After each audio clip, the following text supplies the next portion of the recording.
ஓ பன்னீர்செல்வமும் நானும் இணைந்து அதிமுகவை மீட்போம். டிடிவி தினகரன். என்னாச்சு ஓய், சசிகலாவை கழட்டி விட்டுட்டேலா? படர் தாமரை உடலுக்கு கேடு, பாஜக தாமரை நாட்டுக்கு கேடு. நடிகர் கருணாஸ். அப்படின்னா நாட்டுக்கும் வீட்டுக்கும் நல்லது எதுன்னு சொல்லிடுங்க. நீட் தேர்வு ரத்துக்கு பிரதமர் கேரண்டி தர முடியுமா? முதலமைச்சர் மு.க. ஸ்டாலின்.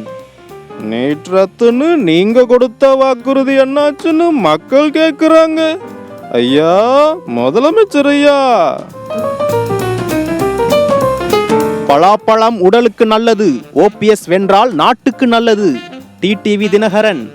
கிரீம் பிஸ்கெட்ல கிரீம் இருக்கும், நாய் பிஸ்கெட்ல நாய் இருக்காது. ராமநாதபுரம் தொகுதிக்கு எது நல்லதுன்னு மக்களுக்கு தெரியும் சார்.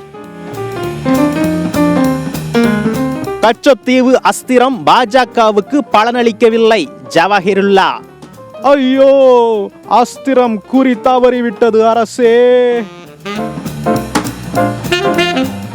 ஸ்டாலின் குரலால் ஒரு முட்டுச்சந்தை கூட காப்பாற்ற முடியாது. தமிழக பாஜக தலைவர் அண்ணாமலை. முதல்ல கோவை தொகுதியை யார் காப்பாற்ற போறாங்கன்னு பார்ப்போம். ஊரில் ஓனானை பிடிக்க முடியவில்லை, காட்டில் சிங்கம் மேய்க்க ஆசை. எடப்பாடி பழனிசாமி. ஏனுங்க, தேர்தலுக்குள்ள மயிலாடுதுறை தொகுதியில சிறுத்தையாவது பிடிச்சிடுவாங்களா? ஓட்டுக்கு யாரும் பணம் வாங்க கூடாது. நாம் தமிழர் சீமான். அப்படியே யாரும் பணம் கொடுக்க கூடாதுன்னு சொல்லுங்க.